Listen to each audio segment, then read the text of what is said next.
The Cascade Mountains hold secrets beneath their snow-capped peaks. Ancient forests whisper of bonds forged in moonlight and broken by betrayal. In the heart of this wilderness stands Evernight Manor, a fortress where the Western Packs bow to one king, Armani Stoneheart. But tonight, everything changes. Some women are born into royalty. Others are forged in the fires of sacrifice.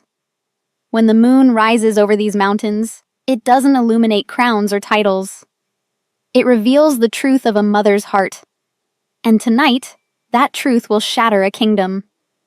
This is the story of Serena Vale, a healer who became a shield, an Omega who became a Luna, a woman who proved that love isn't born from obligation, but from the willingness to burn for those who cannot protect themselves.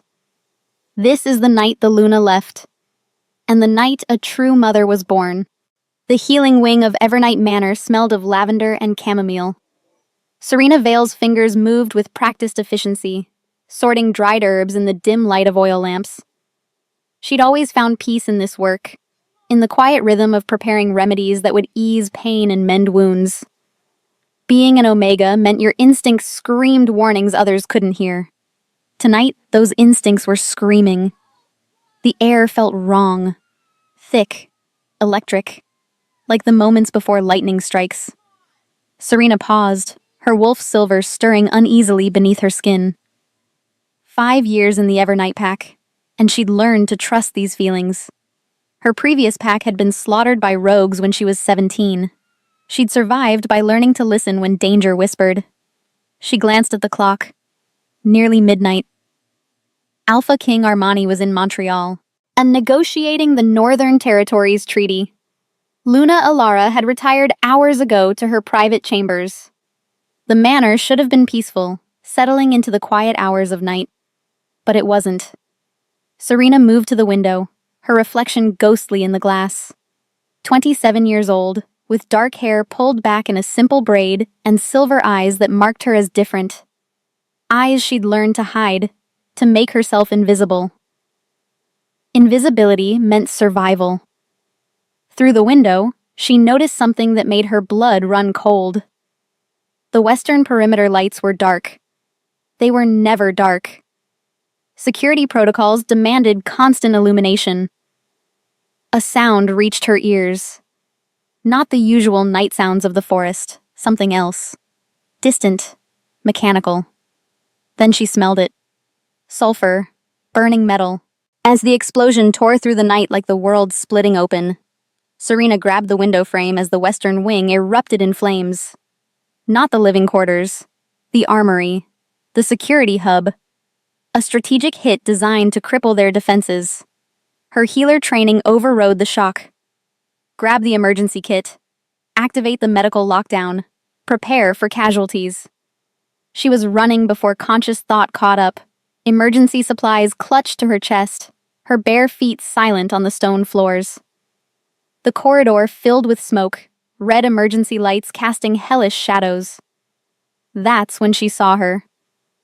Luna Alara Kingsley stood at the junction to the servants' stairwell, dressed in black traveling clothes and heeled boots. 2 designer suitcases waited at her feet. Her blonde hair was perfect, her makeup unsmudged. She looked ready for a fashion show, not fleeing a burning building. Serena skidded to a halt, her mind struggling to process the image. Luna! The word came out as a gasp. The children! Where are Stellan and Isla? Alara's green eyes, usually warm for the cameras and cold in private, met Serena's with something like pity. Or contempt. It was hard to tell which. Secure in the nursery, Alara said, her voice perfectly calm. The panic room will protect them. Relief flooded through Serena for exactly 1 heartbeat. Then she noticed the details that would haunt her forever. Alara's manicured nails were pristine. No soot on her clothes. No fear in her eyes. Just calculation. And in her hand, she held a key. The master override for the nursery wing. You're leaving. The words fell from Serena's lips like stones. Oh, you're leaving during an attack. Alara smiled, and it was the cruelest expression Serena had ever seen on a mother's face. "I'm leaving before I suffocate in this prison." Her voice was sharp, final. "Tell Armani his precious bloodline and his suffocating pack can find a new broodmare. I'm done playing the perfect Luna." Serena's world tilted. "But the children are your... We'll be better off without a mother who resents them." Alara stepped closer, her wolf's dominance pressing against Serena's chest like a physical weight. "You love them so much, don't you? Always hovering, always stepping in where you don't belong. Well, now you can play mother for real." She thrust the override key into Serena's hands. "Save them yourself. You've been dying to anyway." The words were venom, designed to wound. Before Serena could respond, before she could process the enormity of what was happening, Alara disappeared down the stairwell. Her heels clicked against stone like a countdown to catastrophe. Serena stood frozen, the key burning in her palm. 3 seconds. That's how long the paralysis lasted. 3 seconds that felt like drowning. Then another explosion rocked the manor. Closer this time. The nursery wing. Silver clawed at her consciousness, desperate and fierce. The pups. Our pups. They weren't hers. She was just the healer who sang them lullabies when nightmares came. Just the one who made their breakfast with extra honey because 3-year-old Isla wouldn't eat otherwise. Just the one who taught Stellan to braid hair so he could help his sister. Just the one who loved them like they were her own. Serena ran. The nursery corridor was filling with smoke, a thick and choking. Emergency lights flickered, turning familiar hallways into a maze of red shadows. She reached the carved oak door painted with moons and stars that Isla had helped design last month. Her hand closed on the handle and turned. Locked. Panic surged, but she forced it down. The override key. She had the override key. She inserted it with shaking hands. The mechanism resisted. She tried again, twisting harder. The lock was damaged, deliberately scratched and jammed. Alara had sabotaged it. "Stellan! Isla!" Serena screamed, pounding on the door until her palms burned. From inside, faint and terrified, she heard them crying. "Reyna?" Stellan's voice, barely audible through the thick wood. "Reyna, it's hot. The window's scary." She looked through the door's small viewing window and her heart stopped. The flames crawled up the exterior wall, feeding on the ancient ivy that covered the manor's stone. The children were trapped between fire and a locked door. Serena had 2 choices. Wait for warriors who might not come in time, or trust the power her grandmother had begged her to bury. Her grandmother's voice echoed across the years.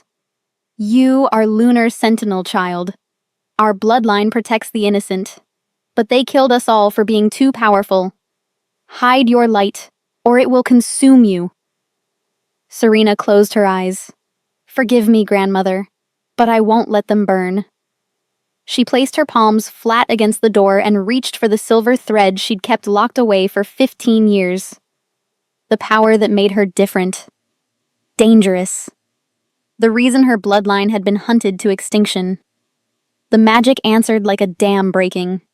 Her eyes blazed silver, bright enough to cast light in the smoke-filled corridor. Moonlight poured from her hands, pure and ancient and impossible. The door's lock shattered with a sound like breaking glass. The wood swung open, and Serena stumbled into the smoke-filled nursery. Stellan and Isla huddled under the crib, coughing and crying. Their faces were streaked with tears and soot. But it was what she saw around their necks that made Serena's blood turn to ice. Thin silver chains, delicate as spider silk. Barely visible unless you knew what you were looking for. Suppression collars. Serena had seen them once, in her healer training. Devices designed to sever a young wolf's connection to the pack bond. To silence their ability to call for help. Alara had put these on her own children, not just abandoning them, ensuring they would die in silence. "I've got you!" Serena choked out through the smoke. Her hands trembled as she ripped the collars away, breaking the delicate chains. The moment the silver left their skin, The children's desperate cry exploded through the pack bond. A psychic scream that would reach their father even 1,000 miles away, piercing through whatever negotiations kept him from them. "Help us, Daddy. Please, help us." Serena wrapped them in the wet blanket from the bathroom, creating a cocoon of protection. The fire was spreading faster now, feeding on the old wood and tapestries. The door she'd come through was engulfed. There was only one option left. She carried them into the adjoining panic room, solid steel and fireproof, designed for exactly this kind of emergency. She slammed the door shut just as the nursery ceiling collapsed in a shower of sparks and burning debris. Safe. For now. Stellan and Isla clung to her, their small bodies shaking. She held them close, whispering the lullaby in the old language that her grandmother had taught her, the one she'd been told to forget. Moon Mother, silver bright, shield your children through the night. But as her breathing steadied, as the immediate panic faded, she heard new sounds. Not fire, not the crackle of burning wood. Footsteps, heavy boots, multiple sets, moving with purpose through the corridor outside. Serena's eyes went to the panic room's security monitor, a small screen showing the hallway in grainy black and white. 20 armed rogues flooded the corridor, not scrambling in panic, not trying to escape the fire. Moving with military precision, checking rooms methodically. This wasn't a random attack. This was a coordinated assault. One of the rogues stopped directly outside the panic room. He was massive, heavily scarred, with ice blue eyes that seemed to glow in the darkness. He spoke into a radio, his voice carrying through the steel door. "Target located. Initiating extraction. Tell Crowhurst the Luna kept her end of the bargain. The heirs are ours." Crowhurst. Darius Crowhurst, alpha of the rival Shadowfen pack. The Luna kept her end of the bargain. The truth crashed over Serena like a wave of ice water. This wasn't random violence. Alara hadn't just abandoned her children during an attack. She'd orchestrated it. Serena's arms tightened around Stellan and Isla. Her silver eyes blazed brighter as rage and determination flooded through her. They wanted the children? They would have to go through her first. The rogues began cutting through the panic room door with plasma torches. Serena could see the metal starting to glow red. She had maybe 3 minutes before they broke through. 3 minutes to become something she'd spent her whole life hiding. Serena Vale closed her eyes and let the lunar sentinel power rise. Not a trickle. Not a whisper. A flood. Silver light erupted from her skin like wings, like armor, like the wrath of the moon itself. The barrier exploded outward, reinforcing the door with magic as old as the wolf packs themselves. The rogues fell back, shielding their eyes from the brilliance. "What the?" The scarred leader stared at the door, now pulsing with silver light. "She's a sentinel. The Luna didn't mention a sentinel." "Doesn't matter," another rogue snarled. "Oh, we have 20 wolves. She's one healer. We wait her out." So they waited, and Serena held the barrier, pouring everything she had into the shield between the children and death. Minutes stretched into hours. Her nose began to bleed, her vision blurred. Silver whispered in her mind that they were burning through life force to fuel this protection. "We're dying," her wolf said. "We can't hold much longer." "We hold until he comes," Serena gritted out through clenched teeth. Because somewhere, 1,000 miles away, she felt him. Felt the Alpha King's fury and desperation racing toward them like a meteor. Felt his determination through a bond she didn't understand. A bond that shouldn't exist. Stellan and Isla had gone quiet behind her, watching with eyes too old for their years. Eyes that understood sacrifice. "Reyna," Stellan whispered, touching her ankle with his small hand. "Your hands are bleeding." "It's okay, little wolf." "Mama left us," Isla said, her voice matter-of-fact in the way only children can be when processing horror. "She told the bad men where we sleep." Serena's heart cracked, but she couldn't afford to break. Not yet. "I know, sweetheart, I know." But you stayed. Stellan's grip tightened. You always stay. The simple truth of it nearly shattered her concentration. The barrier wavered for just a moment. The rogues surged forward, and Serena had to dig deeper, had to find strength she didn't know she possessed. Time became meaningless. There was only the barrier, the children, and the distant promise of rescue that felt like it might never come. Then the ground shook. Not from explosions, from footsteps. From the approach of something massive and absolutely murderous. Through the smoke filling the corridor, a wolf appeared on the security monitor. But calling it a wolf was like calling the ocean a puddle. 7 feet at the shoulder, midnight black with eyes like molten gold. His howl shook the foundation of the manor, a sound of pure alpha dominance that sent the rogues scrambling. Behind him, warriors in shifted form poured into the corridor like a tide of vengeance. Armani Stoneheart had come home. The Alpha King tore through the rogues with surgical precision. Not cruel, but absolute. In 90 seconds, it was over. Bodies littered the floor. Survivors fled through shattered windows. Serena's barrier collapsed the moment she felt his presence. 4 hours. She'd held for 4 hours. Then she was falling before she realized her legs had given out. The panic room door opened, torn from its hinges by claws and alpha strength. Armani stood in the doorway, shifted back to human form, bare-chested and covered in blood that wasn't his. His golden eyes found hers immediately. Silver met gold. The mate bond snapped into place with the force of a thunderclap. Not the gentle recognition of fate, but the desperate collision of two souls who'd been separated by poison and lies. Serena felt it slam through her chest, stealing her breath, rewriting her understanding of the universe.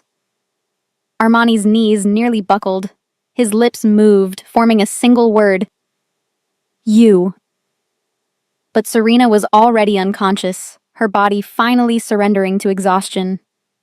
He caught her before she hit the ground, his arms cradling her broken form. Daddy! Stellan and Isla threw themselves at his legs, and he sank down, gathering all 3 of them against his chest, his children, safe, and his mate. Finally found, but dying in his arms.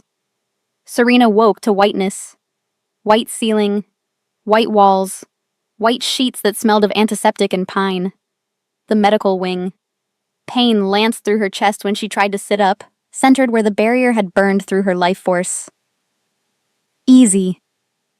A gentle male voice. Dr. Callum Redmont appeared in her vision, gray-haired and kind. You've been unconscious for 6 hours.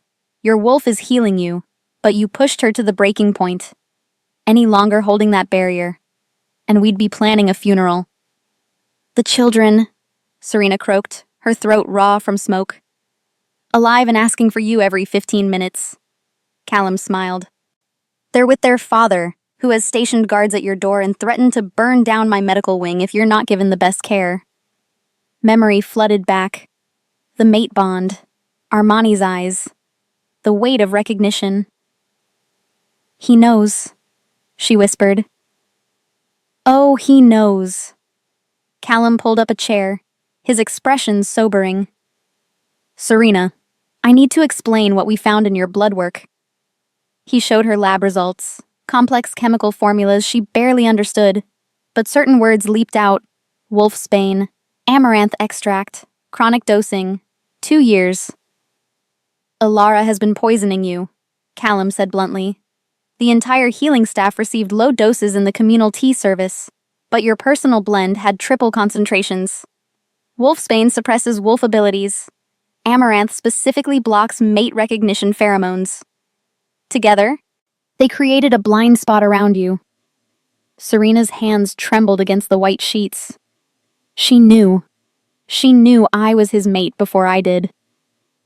Most likely, Aluna can sense potential threats to her bond, even contracted ones. She would have recognized your compatibility with the Alpha and acted to prevent the connection. But why not just kill me? Callum's expression darkened. Because you were useful. You cared for the children she resented. You did the work she avoided. Killing you would have raised questions.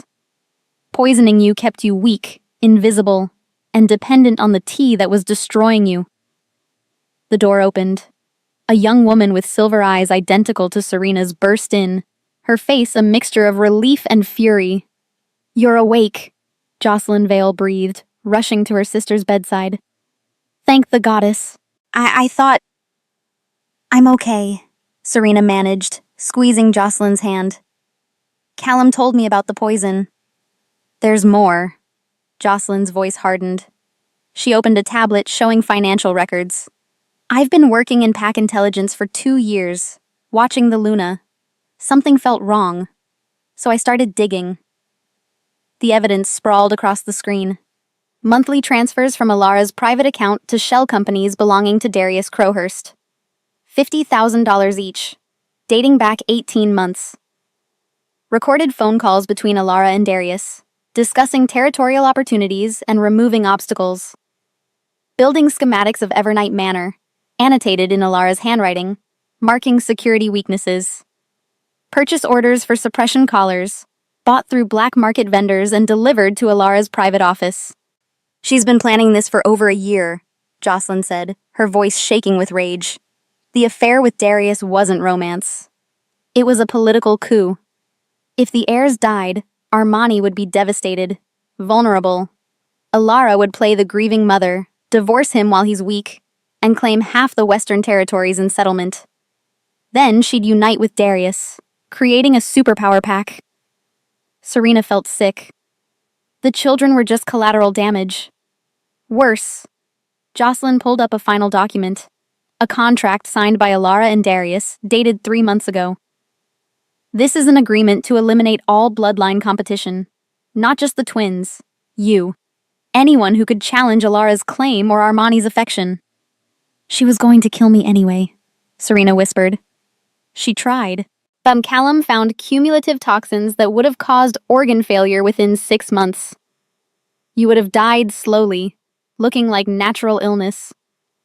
The door opened again, this time with the weight of Alpha presence filling the room. Armani Stoneheart stood in the doorway, still wearing blood-stained clothes from the battle. His golden eyes found Serena immediately, and the mate bond hummed between them. "Leave us," he said quietly. Not a command. A request. Callum and Jocelyn exchanged glances but complied. Jocelyn squeezed Serena's hand once more before departing. Then they were alone. Armani approached slowly, like she might spook. He pulled a chair to her bedside and sat, his large frame somehow looking lost. "I owe you everything," he said, his voice rough. "My children are alive because you chose to stay when you could have run. Now you held a barrier for 4 hours that should have killed you in 20 minutes. His voice cracked on the last word. "I failed them," he whispered. "I brought that woman into our home. I gave her access to my children. I was so focused on being a king that I didn't see the viper in my bed." "You couldn't have known," Serena said softly. "The poison blocked the mate bond. She made sure you'd never feel the connection. But you saw. You saw her cruelty, her neglect." Serena looked away. "I'm an Omega healer. You're the Alpha King. Who would believe me over the Luna?" Armani reached out, hesitating before taking her hand. The touch sent electricity up her arm, the bond singing. "Stellan and Isla told me everything while you slept. How you sing them lullabies in the old language. How you stay when they have nightmares. How you make their breakfast with extra honey because Isla won't eat otherwise. How you taught Stellan to braid hair." Tears spilled down Serena's cheeks. "I love them. I didn't mean to overstep. You were their mother when the woman who birthed them refused the role." His grip tightened. "Serena, this bond between us is real. It's fate. But I'm not claiming you because of it." Her heart sank. "Oh. I'm claiming you because you're extraordinary." His golden eyes blazed. "You're a lunar sentinel, a bloodline so rare that my ancestors wrote legends about them. You held off 20 rogues alone. You sacrificed yourself for children that weren't even yours. And despite being poisoned for 2 years, despite being overlooked and undervalued, you remained kind. He dropped to his knees beside the bed. I don't deserve you. But I'm asking anyway. When you're healed, when you're strong again, will you consider standing beside me? Not as a contracted arrangement like Alara, but as my true mate, my Luna, my equal. Serena's breath caught. Armani, I'm just a healer. I don't know how to be Luna. You know how to love fiercely. You know how to protect the innocent. You know how to stand between danger and those who can't defend themselves. That's what a Luna is, Serena. He placed a small velvet box on the bed beside her.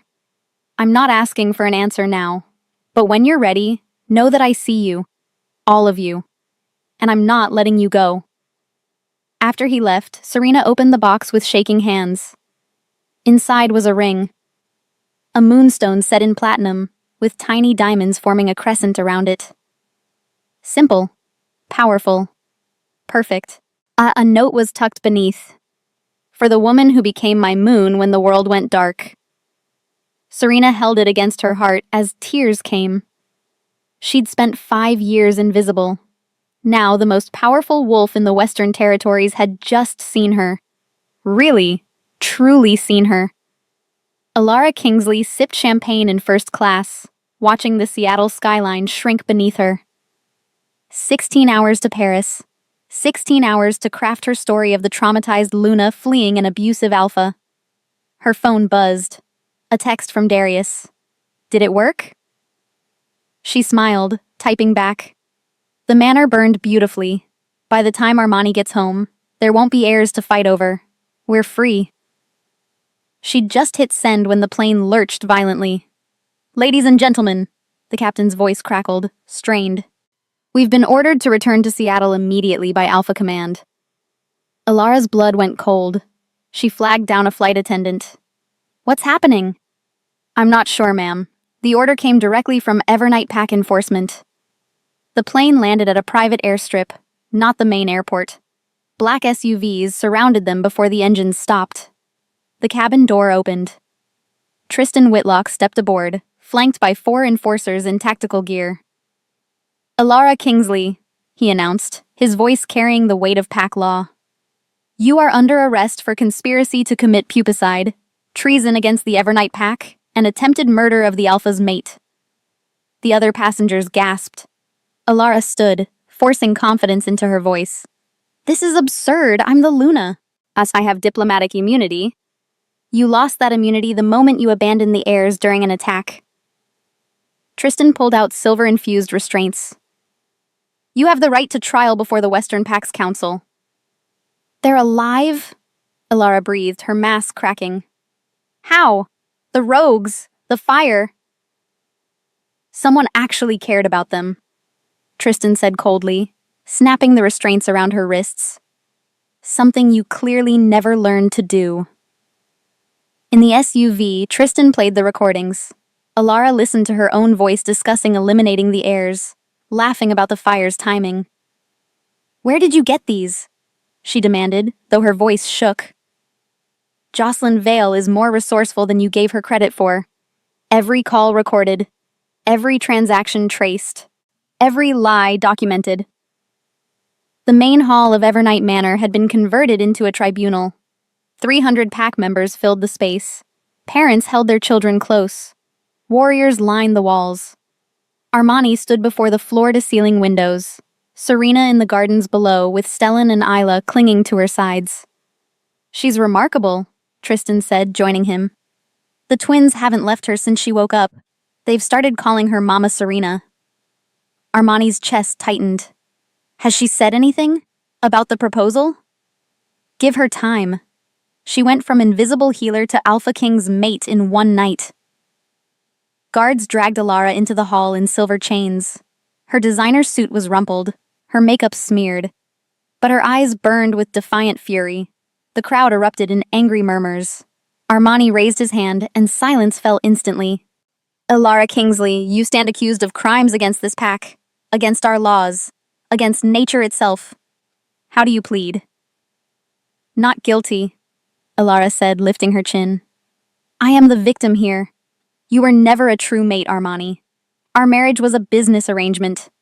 I had every right to leave when I felt unsafe. Unsafe? Armani's laugh was dark. Let's examine that claim. He nodded to Jocelyn, who stepped forward with the tablet. The hall's projection screens flickered to life. Financial records showing transfers to Darius Crowhurst. The crowd gasped. Recorded phone calls. Alara's voice filled the hall. The fire needs to be big. There's no way they got out. 2 birds, 1 stone. Parents covered their children's ears. Warriors snarled. The suppression collars displayed on velvet cushions. Doctor. Redmond explained how they'd been placed on 3-year-old children to sever their bond with their father. The building schematics in Alara's handwriting, marking the nursery location and optimal strike points. With each piece of evidence, Alara's composure crumbled. I call Stellan Stoneheart to testify, Armani said. Alara's eyes widened. You can't put a child on... He volunteered. Serena entered the hall, holding Stellan's hand. The boy wore formal attire, but his eyes held gravity beyond his years. Armani knelt before his son.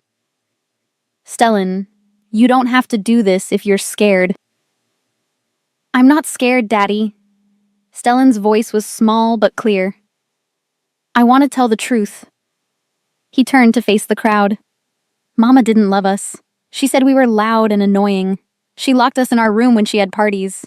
She told the bad man with scars where we sleep.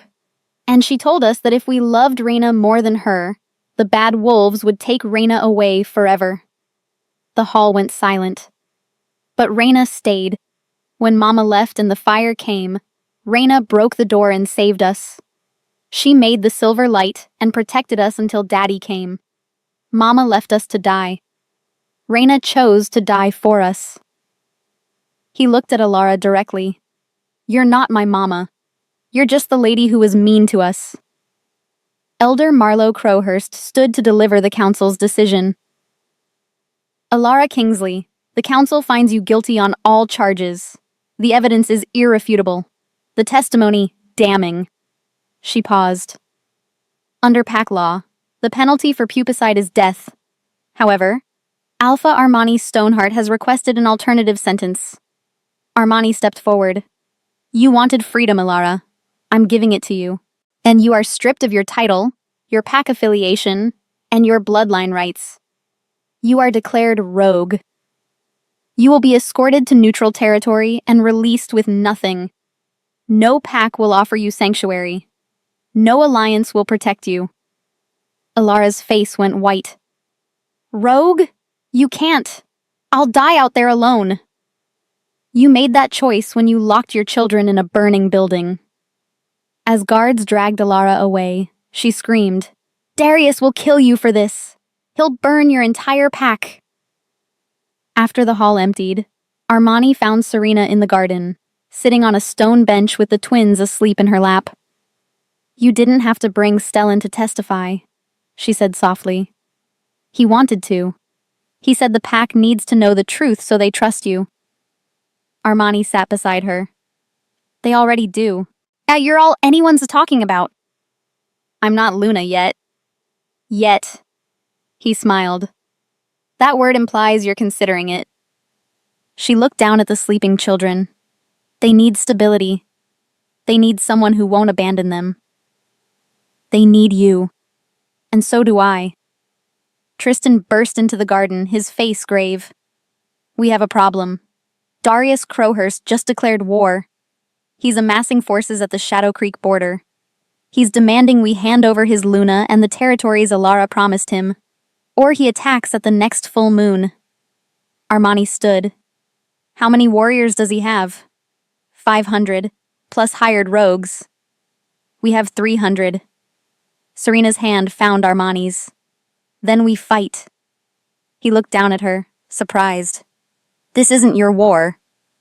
Her silver eyes blazed. They tried to kill the children I love. They tried to kill me.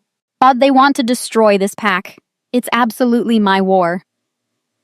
The war room hummed with tension. Maps covered every surface, marked with enemy and allied positions. Armani stood at the head of the table, flanked by Tristan and military leaders. All eyes kept drifting to Serena Vale, dressed in simple black, her silver eyes scanning battle maps with unexpected intensity. "She shouldn't be here," General Paxton Halstead muttered to Tristan. "What does a healer know about war?" Serena's eyes flicked to him. "I know that 500 enemies can't all attack at once. Terrain funnels them.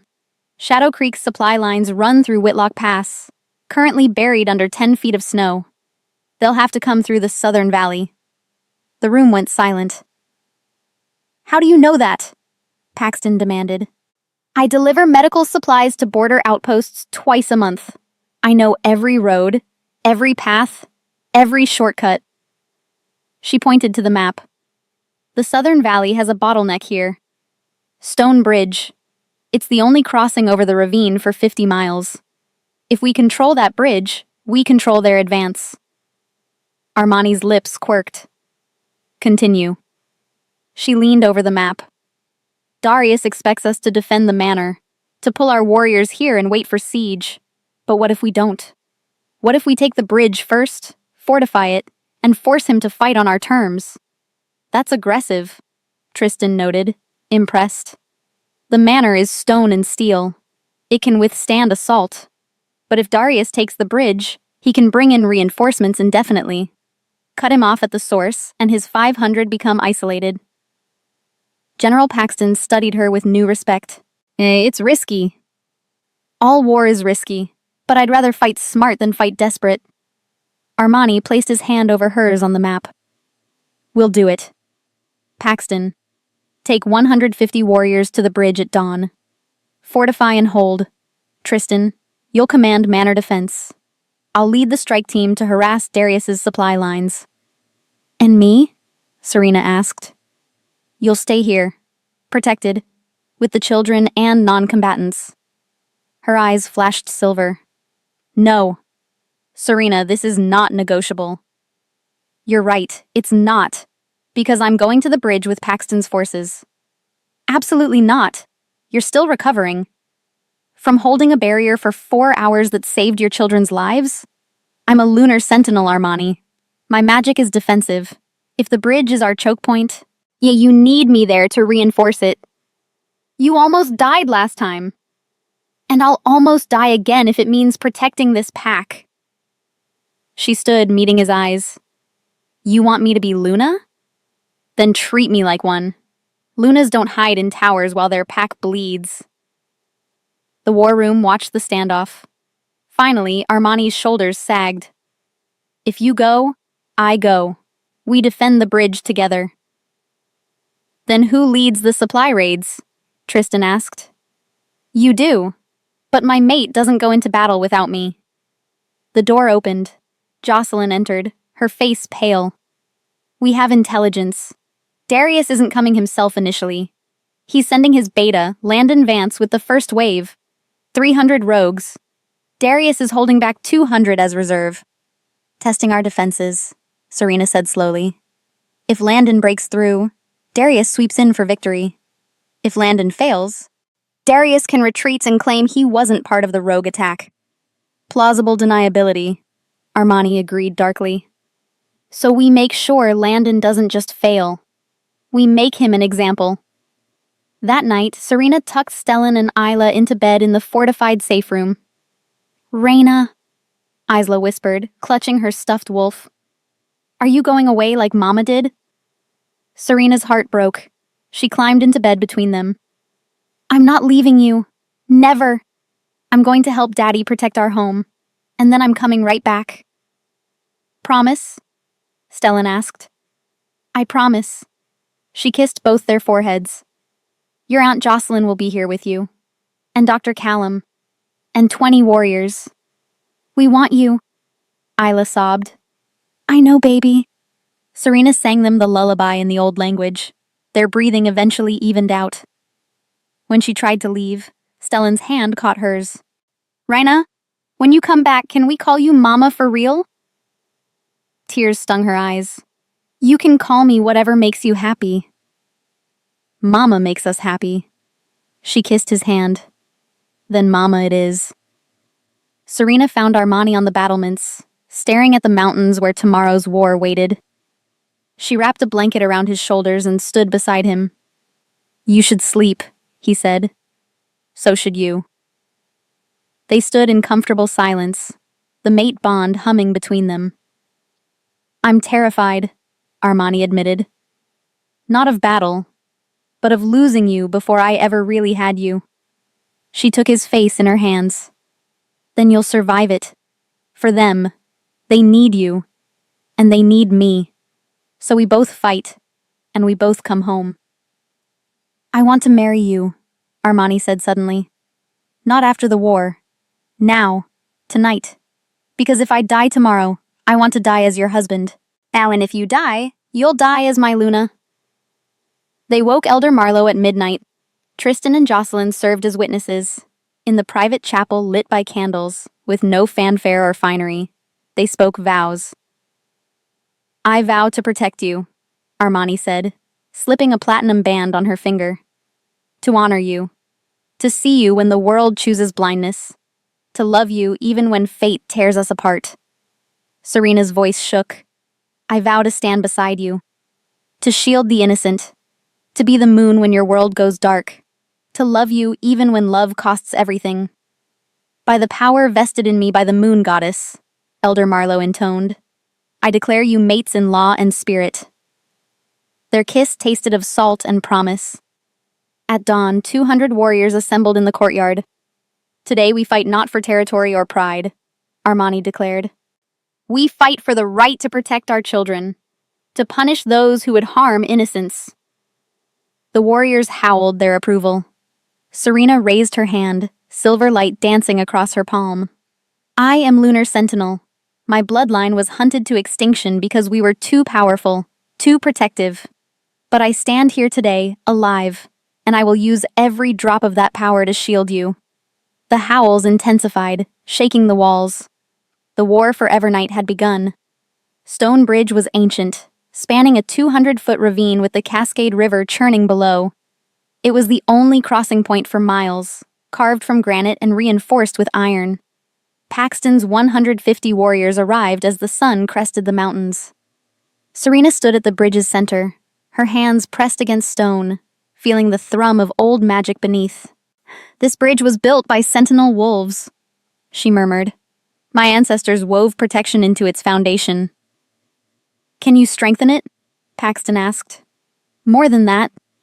I can make it choose who crosses. Silver light erupted from her palms, sinking into the bridge like roots into soil. Ancient protection spells awakened, recognizing her blood. She wove new magic through old, creating a lattice of power. Warriors of Evernight will pass freely. Anyone else will feel resistance. The stronger their hostile intent, the harder the barrier pushes back. Armani, standing beside her, felt the mate bond flare. Don't drain yourself. I'm pacing it, but her hands trembled slightly. Warriors set up defensive positions, archers on the cliffs above, close combat fighters at both bridge ends, medical stations behind cover.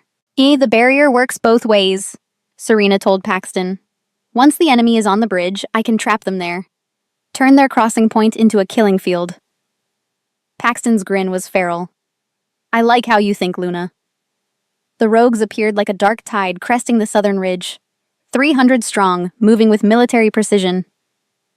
At their head rode Landon Vance, a massive wolf with a scarred muzzle and cold amber eyes. He shifted to human form at the bridge's opposite end. Armani Stoneheart, Landon's voice boomed. Alpha Darius Crowhurst offers terms. Surrender the territories promised to Luna Alara, surrender the children to ensure peace, and we leave without bloodshed. Armani stepped forward. Counteroffer. Turn around, and I let you live. Landon laughed. You're outnumbered 2-1. Your mate is a healer playing soldier. Darius said you'd grown weak, choosing love over power. My mate killed 20 of your rogues by herself while holding a barrier for 4 hours. She's more warrior than your entire army. Landon snarled. Charge! The rogues surged forward, hitting Serena's barrier like a wall of solid air. The first rank stumbled. The second rank crashed into them. What the? Landon's eyes widened. Serena stood at the bridge's center, arms outstretched, silver light blazing. This bridge chose its side centuries ago, and it's not yours. The rogues pushed harder, their combined strength slowly gaining ground. Serena gritted her teeth, reinforcing the barrier. Archers! Paxton roared. Arrows rained down from the cliffs. Rogues fell, tumbling into the ravine. Armani shifted, his massive form taking the bridge's front line. His howl rallied the Evernight warriors, who met the first rogues breaking through with savage efficiency.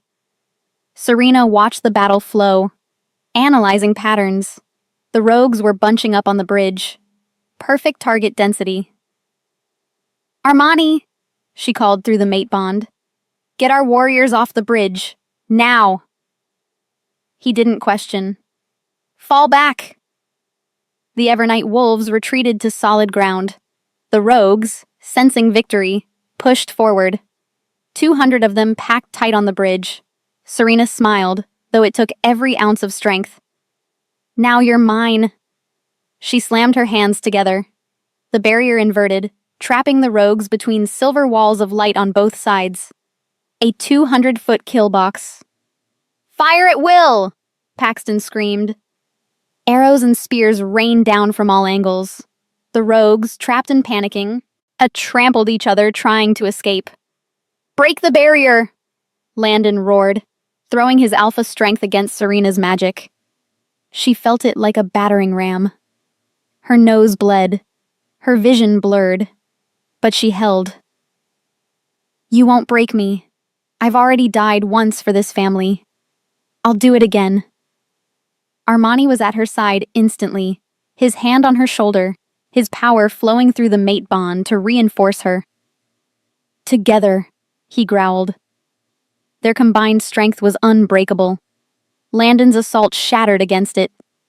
Seeing his forces trapped and dying, Landon made a desperate choice. He shifted and charged directly at Serena. If I kill the caster, the spell breaks. Armani intercepted him mid-leap. The two alphas collided with bone-breaking force, tumbling across the bridge. Serena, weakened from holding the barrier, he could only watch as Armani fought with savage precision. Landon was strong, experienced, brutal. But Armani fought with something more powerful than rage. He fought with love. Every blow was for his children. Every dodge was for his mate. Every strike was for the pack that depended on him. The fight lasted 3 brutal minutes. It ended with Armani's jaws locked around Landon's throat.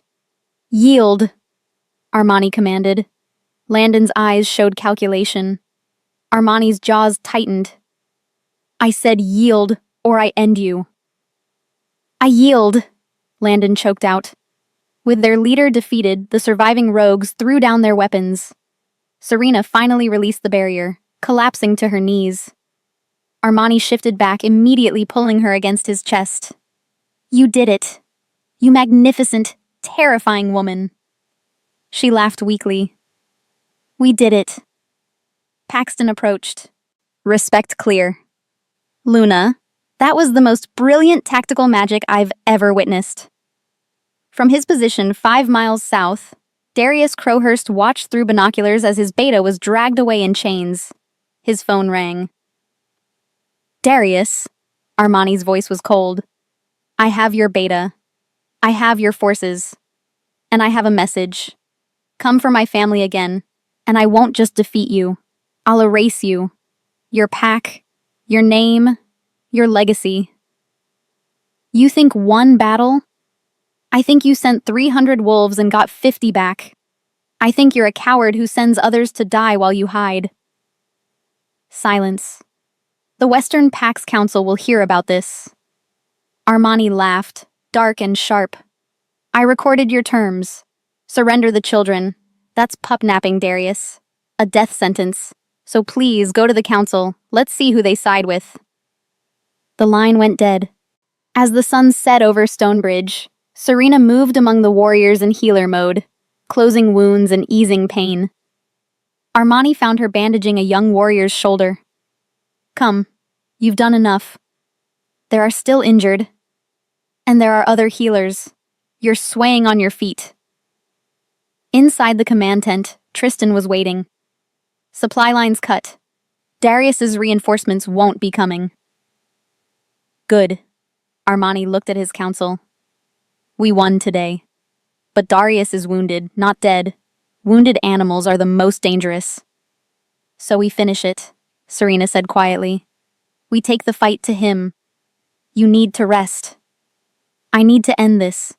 He tried to kill our children. He won't stop until we make him. Armani studied his mate, exhausted but unbroken. Then we finish it. Tomorrow. At Shadow Creek. At dawn, Armani led a strike force of 50 elite warriors deep into Shadow Creek territory. Not an invasion, a challenge. Under pack law, he could demand single combat with Darius to settle the blood debt. Serena rode beside him, wearing armor gifted by Evernight Smiths, designed to channel her sentinel magic. You're the first Luna in a century to ride to war, Tristan noted. I'm the first Luna in a century who had to fight for her family before she even had the title. Shadow Creek's stronghold was a fortress of black stone. Darius waited at its gates with his remaining forces. Armani Stoneheart, Darius called. You dare enter my territory? I dare end this. You conspired to murder my children. You attacked my pack. Under ancient laws, I invoke right of judgment. Single combat, alpha to alpha. You win, you take Evernight territory, and I die. And I win. Shadow Creek submits, and you face pack justice. Darius's eyes darted to Serena. And if I refuse? Then the Western Council declares you rogue, and every pack in the territories hunts you. Choose.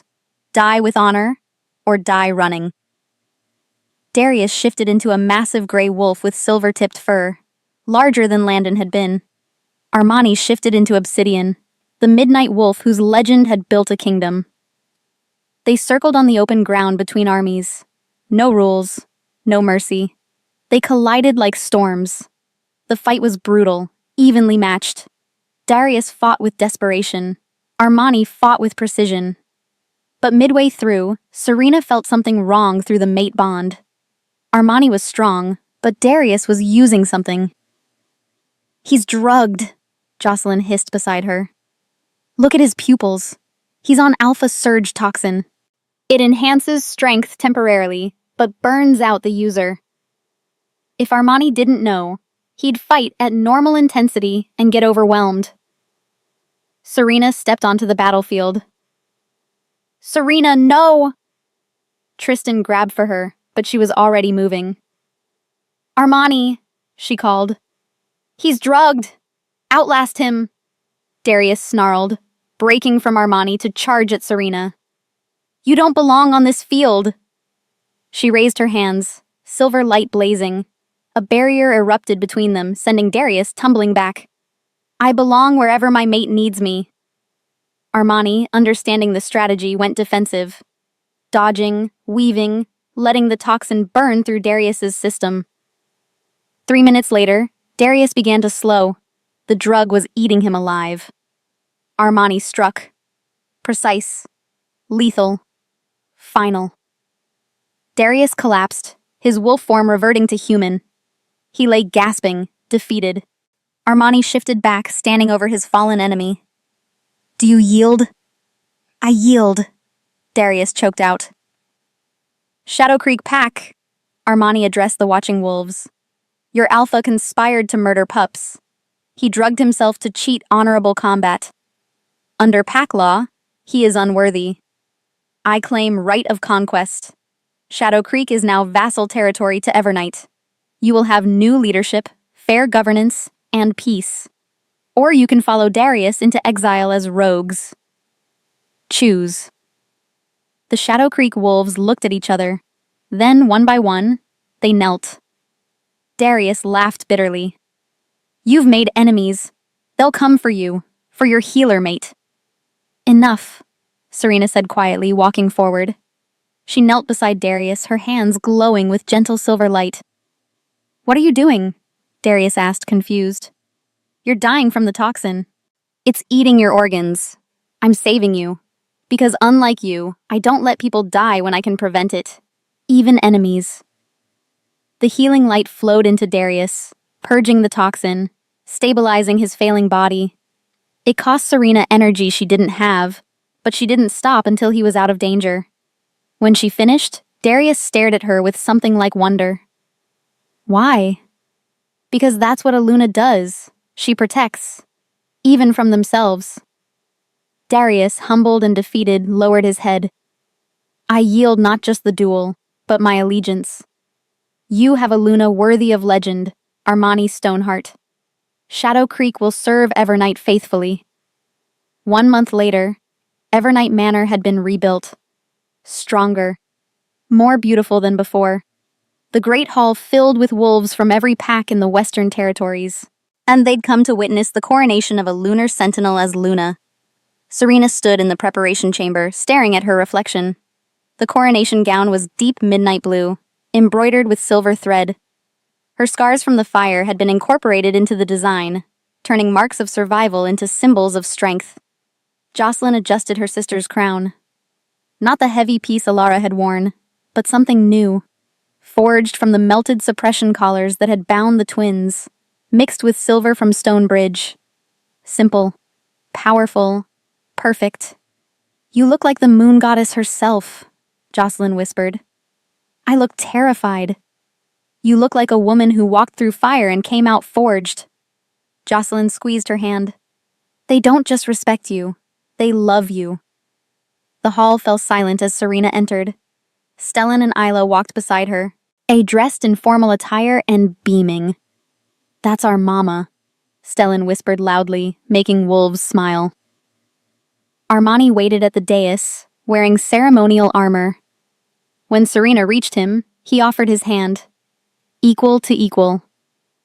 Elder Marlowe stepped forward. "We gather to witness the ascension of Serena Vale, survivor, healer, warrior, and mate. She was tested by fire. She was poisoned by treachery. She stood between death and innocence, and chose to be the shield. By the laws of our people and the blessing of the moon goddess, we recognize her as Luna of Evernight Pack." Armani spoke first. "Serena, you have given me everything. Your courage, your strength, your heart.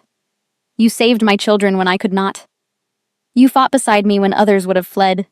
You showed me that true power isn't dominance, but sacrifice. I vow to honor you, to stand with you, to love you for every day the goddess grants us." Serena's voice shook but didn't break. "Armani, you saw me when I was invisible. You valued me when the world called me worthless. You gave me a family when I thought I'd lost everything. I vow to protect this pack, to shield the innocent, to be the Luna they deserve. Not because of bloodline or title, but because love is the strongest magic I possess." Elder Marlowe lifted the crown and placed it on Serena's head. "By the authority of the Western Council and the will of this pack, I pronounce you Luna Serena Stoneheart. What say the pack?" The response was a howl that shook the rafters. Hundreds of voices raised in acceptance, celebration, and love. Stellan and Isla threw themselves at Serena, hugging her waist. She knelt, pulling them close. "We love you, Mama," they said in unison. "I love you too, forever." After the feast and dancing, Armani found Serena on the rebuilt battlements. "Regretting it yet?" he asked, wrapping his arms around her. "Regretting what?" "Saying yes to the terrifying Alpha King who dragged you into politics and war." She leaned back against him, smiling. "Not even a little. You? Never." "Callum says I'm pregnant," Serena said quietly. Armani went very still. "What?" "About 6 weeks. It happened right after the battle." He kissed her, deep and joyful. "You've given me back my family. You've given me a future. Now you're giving me another child? I'm the luckiest wolf alive." They told Stellan and Isla that night. The twins shrieked with excitement. "I want to name her Moonbeam," Isla declared. "That's not a real name," Stellan countered. "And it might be a boy. Can we name him Shadow? After Dad's wolf? That's actually cool." Armani and Serena exchanged glances, already exhausted by the naming debate. 3 months later, scouts reported that Alara had been found on the Canadian border. Not dead, but broken. Rogue life had stripped her of everything. She'd sent a message, begging for forgiveness. "What do you want to do?" Armani asked Serena. She thought about the woman who'd poisoned her, abandoned the children, conspired to kill them all. Let her live with what she's done. That's punishment enough. But she never comes near our family again. Ever. Armani kissed her temple. Merciful and fierce. That's my Luna. 1 year later, the twins' 4th birthday celebration filled the gardens with laughter. Stellan and Isla raced through flowers, chasing their baby brother. A shadow Stellan Stoneheart, born with his mother's silver eyes and his father's midnight hair. Serena watched from a blanket, nursing their daughter. Arya Moon Stoneheart, barely 2 months old and already showing signs of sentinel magic. Armani settled beside her, pulling them all into his embrace. "Did you ever imagine this?" he asked softly. "When you were the invisible healer, did you dream you'd be here?" "Never," Serena admitted. "I dreamed of survival, of safety, of maybe being valued someday. But this?" She gestured to their family, their pack, their home. "This was beyond anything I could imagine. You walked through fire to get here. We both did, but we came through together." In the distance, Jocelyn waved, her own mate beside her. The pack was healing, growing, thriving. And at the center of it all was a woman who'd been told she was nothing, who'd been poisoned to stay weak, who'd been overlooked and undervalued. A woman who proved that true power isn't born, it's chosen, it's earned. It's forged in the fires of sacrifice, and it's called love. The moon rose over the Cascade Mountains, casting silver light across Evernight Manor. In the gardens below, a family laughed together. A pack celebrated in peace. A Luna stood strong. And somewhere in the darkness, the moon goddess smiled. Because she'd known all along. The invisible healer would become the unforgettable Luna. The woman who stayed would inherit the kingdom. And love, true love, would always triumph over betrayal. This is the story of Serena Vale, the woman who protected the Alpha King's pups when his Luna walked away. The woman he claimed as his true mate, the woman who became legend.